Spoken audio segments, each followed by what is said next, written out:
सग बात येत ना.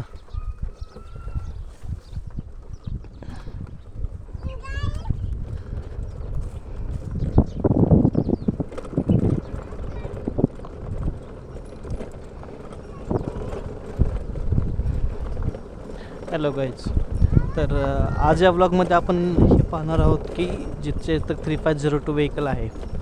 आता बजाज चेतकमध्ये 3 व्हॅरियंट आहेत 35 सिरीजचे. त्यानंतर 29 सिरीज पण आहेत, 2901, 2902, 2903 आणि तसंच 35 सिरीजचे म्हणजे 3501, 3502, 3503 आणि त्यामधला थोडंसं मी अजून डाऊन करतो.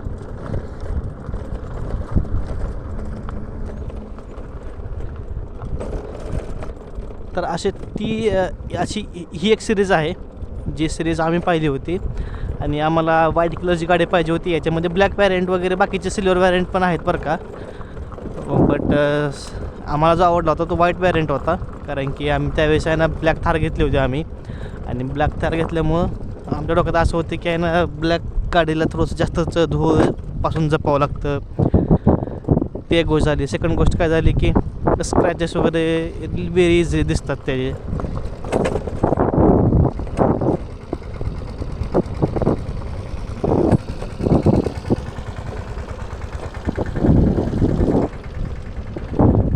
चुलत्यांनी पपई पण केलेली आहे. ही समोरचं जे आहे ते पपई केलेलं आहे. आणि ही ॲज अ व्लॉग आपण बघणार आहोत, ॲज अ व्लॉग करणार आहोत ही video, not just informative video. आणि तुम्हाला हे पण बघायला भेटेल किती खराब रस्त्यामधून आपली ही गाडी चालू शकते. आणि सध्या हा 6221 गाडीचं किलोमीटर झालेलं आहे बरं का. याच्या अगोदर पण मी सांगितले भरपूर वेळेस की ही 1.5 वर्षाचे टोटल किलोमीटर्स आहे. आणि पहिले 5-6 महिने जे होतं ते तर कमी यूज झाला होता या गाडीचा, कारण की माझा भाऊ आमचा ट्रॅक्टर होता, तर ट्रॅक्टर आम्ही उसाला लावला होता आणि उसाला ट्रॅक्टर लावले असल्यामुळं कसं आहे की जे पण रेग्युलर ट्रॅव्हल होतं ते कमी झालं होतं आमचं. एवढं मात्र आहे की जर का ही अशा गाड्या कधी परवडतात माहीत आहे का, की ज्यावेळेस तुमचं रेग्युलर ट्रॅव्हल असेल तरच परवडते त्या, नाहीतर मग त्याचा काय उपयोग होत नाही. कारण की जेवढं तुमचं पेट्रोल पैसे देते तेवढेच पैसे तुम्हाला याच्यासाठी जाणार आहेत.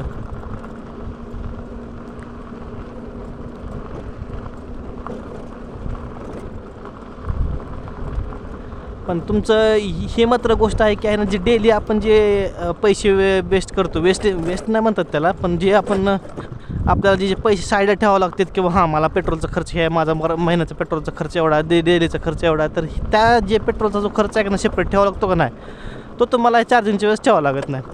आता आम्ही 12च्या आसपास, 12 पावणे 12च्या आसपास आहे ना गाडी चार्जिंग लावली होती आणि आता वाजले ते 3 वाजले ऑलमोस्ट. तर 3 वाजेपर्यंत 78% चार्जिंग झाल्या गाडीची. आणि त्या 78%मध्ये सध्याची रेंज दाखवते ते 99 किलोमीटर रेंज दाखवते. म्हणजे सध्या 78 किलोमीटर 78% चार्जिंग झालेलं आहे आणि 99 किलोमीटर दाखवते हे. आणि समोर जर तुम्ही बघितलं तर आभाळ पण आलेलं आहे बरं का भरपूर. I am not completely sure की पाऊस येईल नाही येईल, कारण की जर का तुम्ही बघितलं तर भरपूर असं आभाळ आलेलं तर दाखवते समोर. मी तुम्हाला असं व्हिडिओ हे करतो. आणि चांगलं गरजा पण लागलं आहे, म्हणजे गरजाने चांगल्या विजा कडकडा लागलेत. आता तुम्ही ही बघा की आहे ना मी कसला का खराब रस्त्यामधून गाडी चालवावं लागलो आहे, त्या काय सांगायची गरज मी तुम्हाला सगळं व्हिडिओमध्ये दिसतच असेल.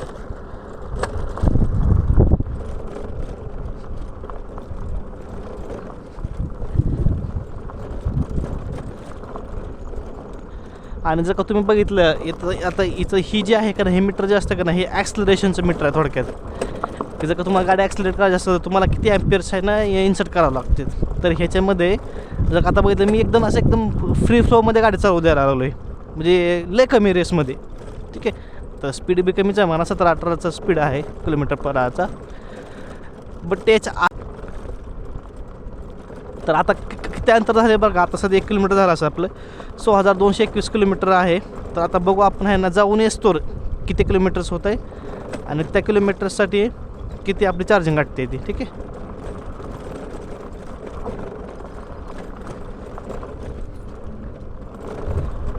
आणि ह्याच्यामध्ये एक ट्रिक आहे बरं का. यातली ट्रिक काय की तुम्ही जेवढं कमी ॲक्सलरेशनमध्ये किंवा कमी ॲम्पेअर्समध्ये गाडी चालू तेवढं तुम्हाला ह्या ना गाडीचा जास्त ॲव्हरेज देणार आहे गाडी.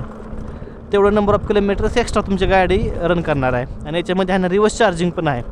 कारण की मला एकदा कोणी विचारलं होतं की एक सर होते, नगरचे सर होते, त्या सरांनी मला विचारलं होतं की त्यांना तिथं एक युजर आला होता, तो याच्यासाठी भांडणं करत होता की ह्या गाडीचं जसं आपली पेट्रोल व्हेकल असते तसं क्लच दाबल्यानंतरनी गाडी कशी एक सर्टन अमाऊंट ऑफ डिस्टन्स जाते की आपण रेस करतो आणि क्लच दाबतो, जेणेकरून की काय ते फ्रीमध्ये गाडी आहे तेवढी एक्स्ट्रा माइल स्कोअर करते, जे पण किलोमीटर्स मीटर्स जे पण असेल ते. ठीक आहे, तर तसं त्याला पाहिजे होतं, पण तसं होत नसतं युजली. का होत नसतं तर इलेक्ट्रिक व्हेकल्समध्ये रिजनरेशनची प्रोसेस असते. जसं तुम्ही एकदम क्लच आपलं एक रेस सोडचाल तर ते रिजनरेशन होत असतं. रिव्हर्स ब्रेकिंग त्याला असं म्हणतात त्याला. ठीक आहे, रिजनरेटिव्ह ब्रेकिंग.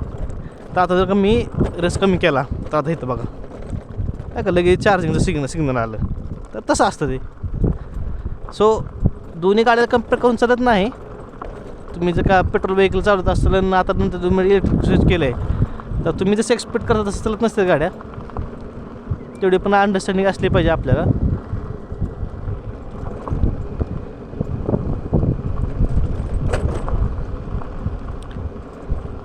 आणि एक थोड्या अंतरानंतर ह्यानं खराब रस्ता बरं का, तर त्याचं मी काही व्हिडिओ शूटिंग करणार नाही, कारण की तिथं जास्तच खराब रस्ता आणि तिथं इतकं खराब रस्ता तुम्हाला खरं सांगा काय सांगायचं आहे. इतकं खराब रस्ता आहे ना, डांबरी आहे परंतु इतका खराब रस्ता आहे ना, बेकार. उलटा हा रस्ता खरं त्यापेक्षा खूप बेस्ट आहे. आणि आमच्या शेतातलं घर अशा लोकेशनला आहे जिथं एकदम खराब रस्ते आहेत.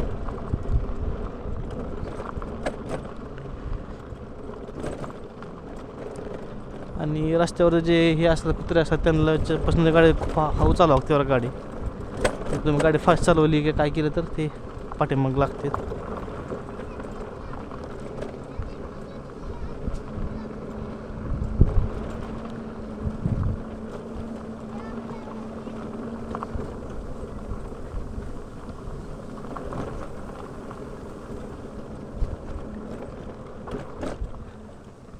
डोंट नो फेदर इथं काय करायचं माहिती का, इथं गेट लावायला लागलं बरं का.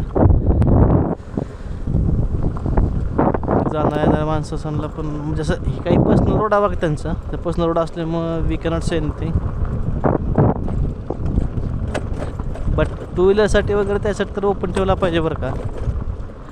फोर व्हीलरसाठी ठीक आहे, कारण की कसं असतं माहिती आहे का, जेवढं जड वाहन जाते का नाही रस्त्यावरून तेवढे रस्ता असा फाकत असतो. आणि ते ह्यांचं कसं ही कला शेतकऱ्याकडून 50% आणि शेतकऱ्याकडून 50% असं करून दोघांच्या दोघांच्या हिशोबानं हा रोड केलेला असतो बरं का. बट जर का रेग्युलर पॅसेंजर असं तुम्ही यूज करत असाल, रेग्युलर हा रोड यूज करत असाल ते हेवी व्हेकलसाठी, तर हे खड्डे वगैरे होत असतील ते.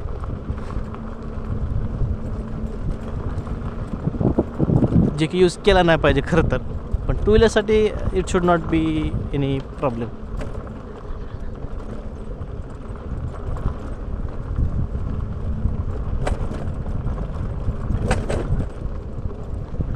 आणि याच्यामध्ये खिळे वगैरे भरपूर ठेवलं असल्यामुळं ते एक आवाज करायला बरं का.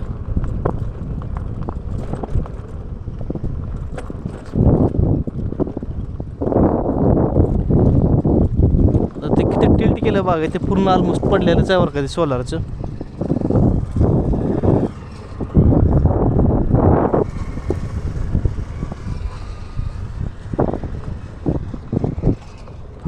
आता हे रस्ता बघा इतका खराब रस्ता आहे का नाही, वॉट टू से मॅन. तरी आवाजही जास्त करेन.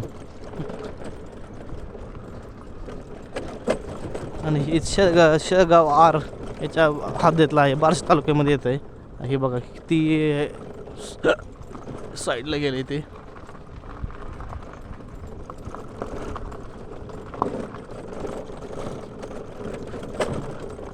इथं असं गेट लावते बरं का तिने.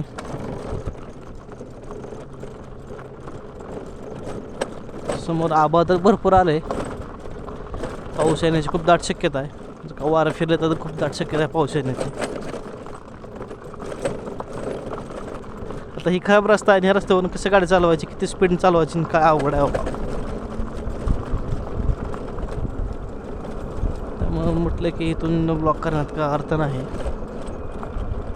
तर जिथपर्यंत माझा पेशन्स आहे तिथपर्यंत मी करतो. माझा पेशन्स संपला की मी बंद करतो इथनं ब्लॉग करायचं.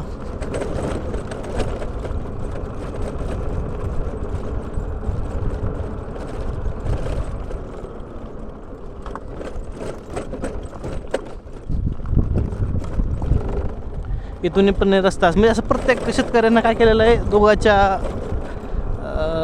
संमतीनं रस्ता बनवलेला आहे.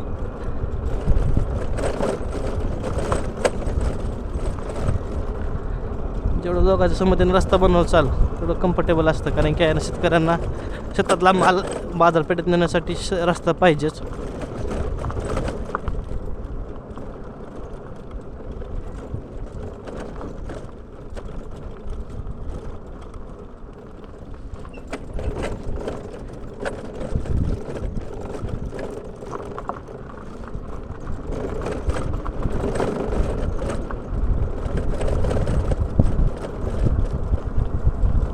ठीक आहे, येताना परत ब्लॉग स्टार्ट करतो मी.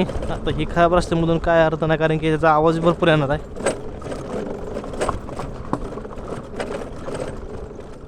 आणि सध्या झालं आहे 76% झाले, म्हणजे 1% कमी झाला आहे. आणि जे डिस्टन्स कवर केलेलं आहे तर 16,220 होतं, ते 16,223 झालं आहे. 3 किलोमीटर डिस्टन्स मी कवर केलेला आहे. ते पर्सेंट चार्जमध्ये 1% चार्जमध्ये. बट हे पर्सेंटेज आहे ना कमी व्हॅरी करते, किलोमीटर्स टू पर्सेंटेज आहे ना जे आहे का चार्जिंग पर्सेंटेज व्हॅरी करते बरं का, जसं जसं तुम्ही गाडी चालवण्यावरती आणि जसं तुम्ही कमी काय चार्जिंगचं.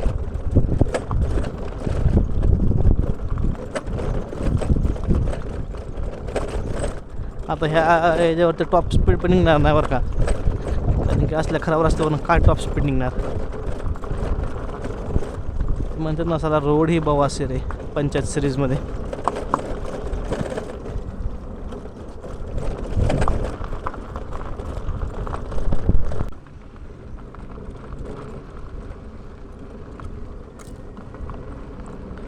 तर आत्ता जर का पाहिलं तुम्ही तर गाडीचं पर्सेंटेज झालेलं आहे 73% चार्जिंग पर्सेंटेज. आणि 16,228 जे होतं 16,220 होतं ते झाले 16,228. म्हणजे कमीत कमी 8 किलोमीटर गाडी चाललेली आहे आपली.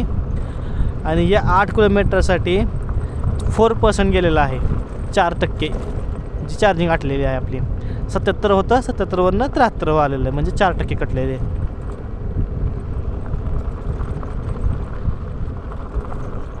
आणि ते पण असल्या खराब रस्त्यावरती बरं का. I am not saying about highways और स्टेट हायवेज. एकदम बेसिकच्या रोडवरती, बेसिक खूपच बेसिक खराब अशा रोडवरती हे असं आहे. आणि ही आहे 1.5 वर्षानंतरनी बरं का, असं नाही किंवा 1 वर्षामध्ये, 1.5 वर्षानंतरनी झालेलं आहे हे. जी तुम्ही तर विचार करू शकता की मग बॅटरीचं जे डिग्रेडेशन आहे किती कमी झालेलं आहे. तर तुम्ही असं काय क्वेश्चन करू शकता की 8 किलोमीटरसाठी जर का 4% जात असेल तर, पण मी गाडी चांगली चालवतो म्हणून बरं का. पण जर का जर का थोडंसं त्याला फास्ट जायचं असेल, थोडंसं हाय स्पीडमध्ये जायचं असेल, आणि याचा टॉप स्पीड जे गाडीचा टॉप स्पीड जो आहे तो आहे 80-81 आहे टॉप स्पीड. 81पर्यंत मी गाडी नेलेली आहे. पण चार्जिंग पर्सेंटेज खूप लवकर पडतं जर का तुम्ही टॉप स्पीडला गाडी चालवली तर. आणि एखाद्या दिवस आपली इमर्जन्सी असतेच ना की मला जर थोडंसं इमर्जन्सीमध्ये लवकर फास्ट जायचं आहे, त्या केसमध्ये